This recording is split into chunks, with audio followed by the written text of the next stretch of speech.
और पवार पॉलिटिक्स की हमेशा एक तरीके से यही खूबी रही है कि विरोधी होने के बावजूद भी अलग अलग पार्टी के नेताओं से संपर्क बनाए रखें, उनसे बातचीत बनाए रखें।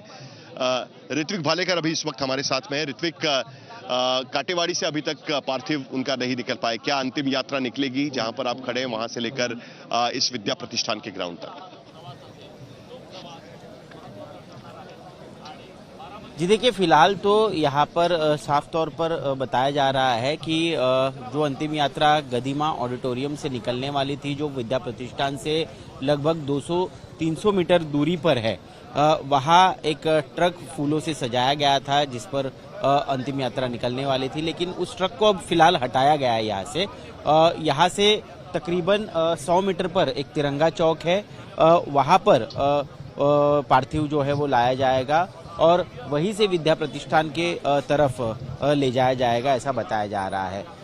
काफ़ी सारे कारण बताए जा रहे हैं। एक तो कई सारे नेतागण जो देश भर से आए हुए हैं, महाराष्ट्र भर से आए हुए हैं और कार्यकर्ताओं की भीड़ भी काफ़ी इकट्ठा होती जा रही है। फिलहाल मैं आपको मेरे पीछे दिखा दूं, ये रास्ता जो है ये विद्या प्रतिष्ठान की तरफ जाता है और एक हुजूम कार्यकर्ताओं का और पदाधिकारियों का बड़ी संख्या में यहाँ से देखिए किस तरह से आगे बढ़ते जा रहा है विद्या प्रतिष्ठान की तरफ। इसका मतलब साफ है कि कहीं ना कहीं अब जो पार्थिव शरीर है, जो बहुत ही दर्दनाक हादसे में जो मौत हुई है अजीत पवार की, जिसके बाद ज़्यादा देर तक वो पार्थिव शरीर रखा नहीं जा सकता और इसी कारण उसे सीधे विद्या प्रतिष्ठान लाया जाएगा और इतनी जो भीड़ यहाँ पर इकट्ठा हुई है उनके अंतिम दर्शन के लिए वहीं पर सारी तैयारियां और व्यवस्था पूरी कर दी गई है। वहीं पर अंतिम दर्शन भी होंगे, काफ़ी बड़ा ग्राउंड है वो, और दर्शन के बाद वहीं पर अंतिम संस्कार की विधि जो है वहाँ पर संपन्न की जाएगी।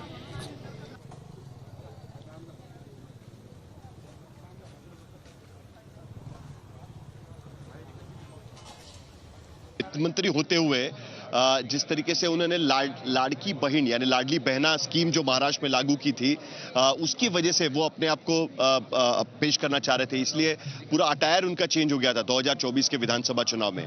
पिंक कलर का जैकेट, गुलाबी रंग का जैकेट पहनकर वो हर जगह जाकर अजीत दादा ने कैसे अपना वादा पूरा किया और बहनों के लिए सौगात लेकर वो आए हुए हैं, ये बात वो कहने की कोशिश कर रहे थे। तो उनका वहां पर महिलाएं होंगी, ये लाडली बहना जो योजना है उसको लेकर भी कुछ महिलाएं बात कर सकती है। हालांकि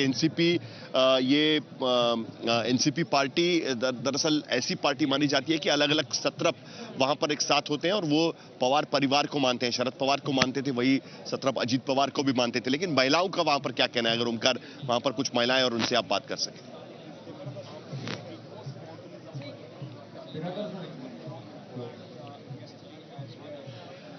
ओंकार से हमारा संपर्क होगा, लेकिन उससे पहले कुछ खबरें हमारे पास आ रही है। डीजीसीए की टीम इस वक्त जांच कर रही है और जो यहां पर पहुंच चुकी है, डीजीसीए एक अधिकारी है, उनका ये कहना है कि जेट क्रैश लैंडिंग से पहले बारामती रनवे पर उनका कहना है कि लास्ट ट्रांसमिशन जो हुआ था उसमें कहीं ना कहीं दिख रहा था कि कोई हादसा हो रहा है और यही बात उसमें नजर आई थी।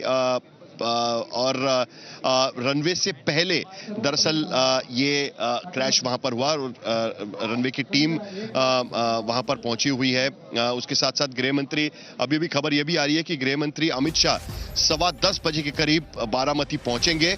अजीत पवार के अंतिम संस्कार में गृह मंत्री अमित शाह शामिल हो रहे हैं। महाराष्ट्र के मुख्यमंत्री अजीत पवार का अंतिम संस्कार 11 बजे विद्या प्रतिष्ठान में किया जाएगा और सीधे यहीं पर गृह मंत्री अमित शाह और उनके साथ में भारतीय जनता पार्टी के अध्यक्ष नितिन नबीन वो भी यहां पर पहुंचने वाले हैं। बीजेपी के तमाम बड़े नेता इस अंतिम संस्कार में शामिल होंगे। कई सालों तक दरअसल भारतीय जनता पार्टी ने कोशिश की कि बारामती का गढ़ में शरद पवार को मात देने की कोशिश कोशिश, पवार परिवार को मात देने की कोशिश। कई बार तो पवार परिवार बनाम पवार परिवार की भी लड़ाई हुई, लेकिन बारामती का गढ़ पवार परिवार से नहीं हटा पाए। लेकिन आज की स्थिति में अजीत पवार उनके अलायंस पार्टनर है, अजीत पवार उनकी पार्टी के साथ में सरकार में है, और ऐसे में भारतीय जनता पार्टी भी उनके शोक में शामिल है, बारामती वासियों के और उनके समर्थकों के शोक में शामिल है। और इसीलिए अमित शाह भी खुद 10:15 बजे आज बारामती पहुंच रहे हैं और उसके बाद इस अंतिम संस्कार में भी वो शामिल होंगे। 11 बजे अजीत पवार पर अंतिम संस्कार विद्या प्रतिष्ठान के इसी ग्राउंड में किया जाएगा। विद्या प्रतिष्ठान की संस्था पर सुनेत्रा पवार, अजीत पवार खुद भी है, उसके साथ साथ शरद पवार भी इस संस्था से जुड़े हुए हैं। कई सालों पहले इस संस्था को स्थापित किया गया था एजुकेशन इंस्टीट्यूट के तौर पर, और कई बार जो भी डिग्निटरी बारामती आते हैं उनको विद्या प्रतिष्ठान लाया जाता है। पवार परिवार से इस पूरी संस्था का एक बड़ा नाता जुड़ा हुआ है। ओमकार वाबले हमारे साथ जुड़ चुके हैं। ओमकार, जैसे मैंने कहा कि कुछ महिलाओं से बात होना जरूरी है, क्योंकि 2024 के चुनाव के पहले लाडली बहना योजना जो लाई गई थी महाराष्ट्र में, 1500 रुपए जो महिलाओं के बैंक अकाउंट्स में गए, उसका एक भारी असर पड़ा था। और उसके बाद अजीत पवार ने अपना पूरा अटायर चेंज कर लिया था। गुलाबी जैकेट पहनकर आमतौर पर कम हंसने वाले अजीत पवार चेहरे पर मुस्कान लेकर प्रचार करते हुए भी नजर आए थे। तो कुछ महिलाओं से बात करिए, पूछते हैं कि वो अजीत पवार को, अजीत दादा को किस नजर से देखते हैं।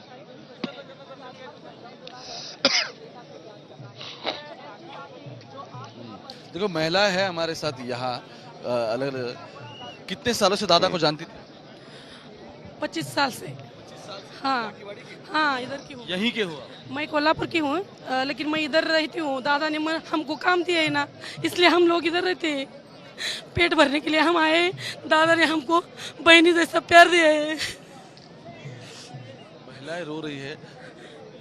देखो, सभी उनकी लाड़की बहना थी, लाडली बहना थी। सच्ची में लाडली बहना थी हम उनके। हम इधर से, काटेवाड़ी से हैं आप कब से देख रहे हो दादा को? 36 साल हो गए। पिछली बार मिले थे कुछ? वहीं इधर है। पिछली बार क्या बात हुई थी जब आप उनको मिले थे?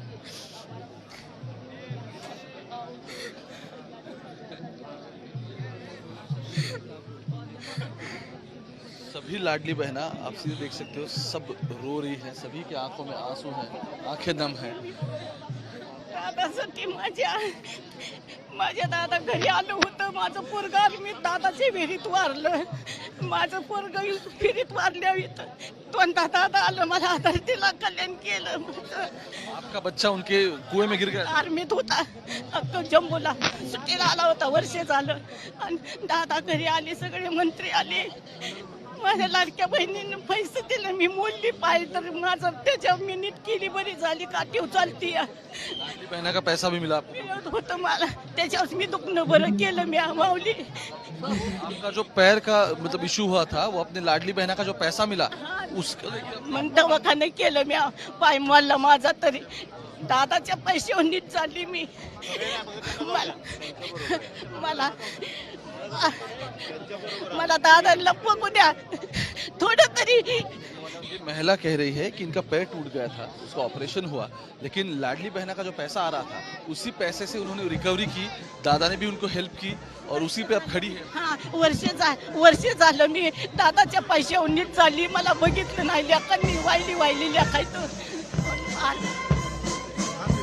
पार्थिव शरीर वहां से काटेवाड़ी से पार्थिव शरीर वहां से निकाला गया। ओंकार, आप जहां पर है वहां पर आप देख सकते हैं कि राजकीय सम्मान के साथ में पार्थिव शरीर वहां पर बैंड वहां पर हम सुन सकते हैं। ओंकार, जरा उसके बारे में बताइए। काटेवाड़ी के उनके पुश्तैनी घर से, पुश्तैनी गांव से अब वो शरीर यहीं पर आएगा। सुप्रिया सुले यहां पर पहुंच चुकी है। जरा कुछ तस्वीरें हम आपको दिखा दें कि सुप्रिया सुले एनसीपी-एसपी की वर्किंग प्रेसिडेंट यहां पर पहुंची हुई है, और उसके साथ यहां भी तैयारियां करीब हो चुकी है। 10:15 बजे के करीब अमित शाह बारामती पहुंचेंगे और वो सीधे यहीं पर इस विद्या प्रतिष्ठान के स्थल पर आएंगे, जहां पर अंतिम संस्कार किए जाएंगे। ओंकार, वहां से पार्थिव वहां से ले जाया जा रहा है और यहां विद्या प्रतिष्ठान लाया जाएगा। जरा बताइए ओंकार। एग्जैक्टली पार्थिव शरीर काटेवाड़ी के जो उनका फार्म हाउस है वहां से बाहर निकाला जा रहा है और अगले 5 मिनट में ये पूरा रास्ता अब खाली किया गया है। इसी रास्ते से ये पार्थिव शरीर आगे जाएगा और विद्या प्रतिष्ठान की तरफ लेके आएंगे। वही अजीत पवार के जो अंत्य संस्कार है वो होंगे उनके पार्थिव पर और वही बाकी का जो अंत्य दर्शन है जो पूरे महाराष्ट्र से लोग आए हैं उनके लिए रखा गया है। अब पुलिस सभी को ये रास्ता खाली करने के लिए बोल रही है। पूरा ये फार्म हाउस का रास्ता आप देख सकते हो, हर जगह पुलिस ही पुलिस खड़ी है और जो डिप्लॉयमेंट्स यहाँ की गई है ये रास्ता पूरा खाली किया गया है ताकि ये जो पार्थिव शरीर है वो यहाँ से सीधा विद्या प्रतिष्ठान की तरफ लेके जा सके।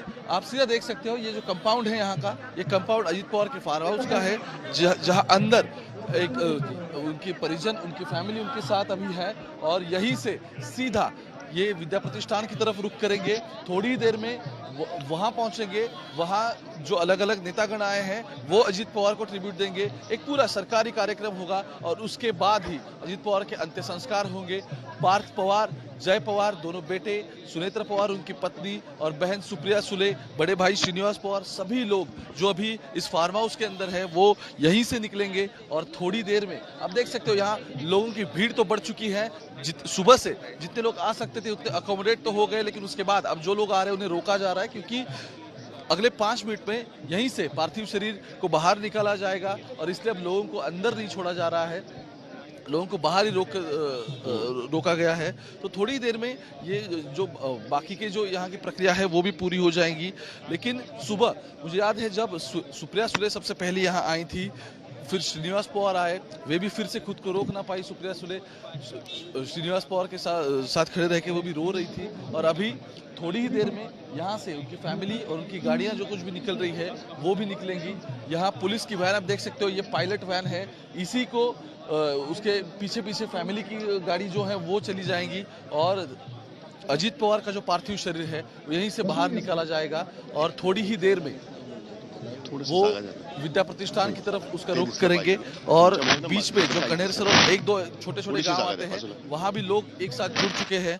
लोग अजीत पवार को अलविदा करने के लिए, उन्हें आखिरी बार देखने के लिए लोग यहाँ पहुंच चुके हैं और सबके मन में यही है, सबकी यही चाह है कि बस एक बार वो दादा को देख ले, उनका दर्शन हो जाए और उन्हें अलविदा कर पाए।